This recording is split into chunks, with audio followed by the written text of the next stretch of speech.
Hello दोस्तों, आपका स्वागत है अविनाश क्लासेस के हिंदी स्टेनो चैनल में। अब डिक्टेशन स्टार्ट होगा।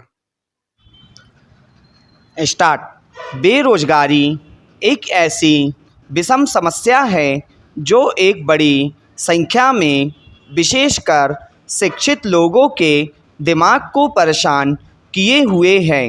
यह एक कड़वा सत्य है कि समर्थ शरीर वाले प्रत्येक व्यक्ति को अपनी जीविका कमाने और सुंदर जीवन बिताने के लिए सभी बुनियादी सुविधाएं प्राप्त करने के लिए रोजगार पाने का नैसर्गिक अधिकार है।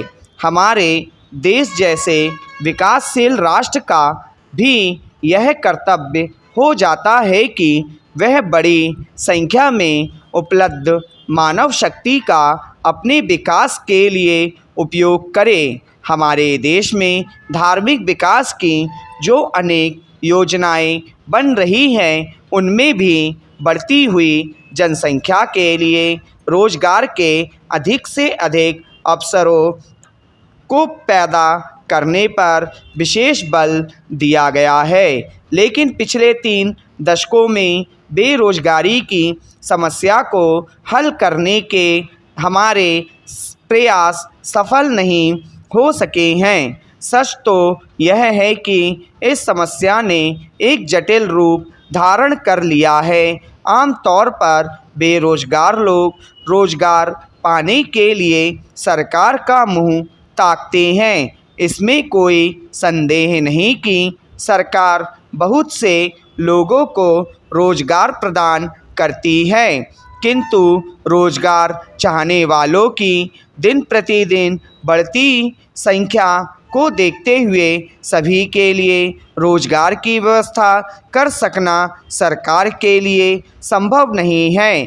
देश में हो रहे सामाजिक एवं आर्थिक विकास के इस दौर में काम करने के इच्छुक व्यक्ति के लिए स्व रोजगार के अनेक अवसर पैदा हो रहे हैं। उनके लिए यह जरूरी हो सकता है कि वे उपलब्ध कार्य और अवसरों के अनुकूल प्रशिक्षण और योग्यता प्राप्त कर लें।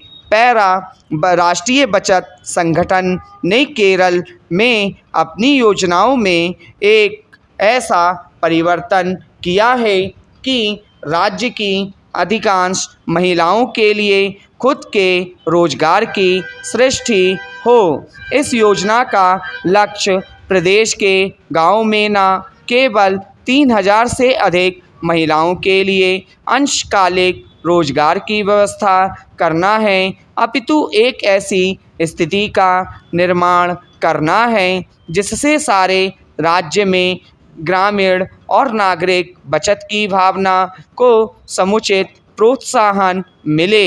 इस योजना की सबसे अधिक उल्लेखनीय बात यह है कि विकास के लिए अधिक साधन जुटाने के क्रम में स्वयं ही रोजगार पैदा हो जाता है, जबकि दूसरी ओर रोजगार पैदा करने के लिए इस प्रकार की योजनाओं में बड़ी पूंजी लगने की आवश्यकता होती है। इस योजना का एक महत्वपूर्ण अंग है दूर दूर फैले हुए गांवों में इन कार्यकर्ताओं का जाल बिछा देना। एक लक्ष्य जो समुदाय के कल्याण के लिए पारिवारिक बजट की व्यवस्था, खाद्य और पोषक आहार का प्रबंध एवं परिवार की भलाई, स्वास्थ्य और सफाई जैसे राष्ट्रीय कार्यक्रमों के विषय में समस्त आवश्यक जानकारी देने का प्रयास करेगा।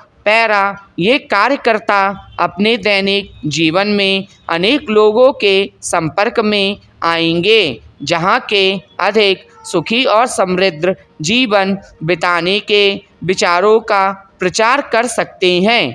राष्ट्रीय बचत आंदोलन महिलाओं का सक्रिय सहयोग प्राप्त करने के उद्देश्य के साथ साथ उन्हें समाज की सेवा करने और कुछ कमाने का अवसर प्रदान करने के लिए राष्ट्रीय बचत संगठन की महिला प्रधान क्षेत्रीय बचत योजना 1972 में प्रारंभ की गई थी। स्टॉप।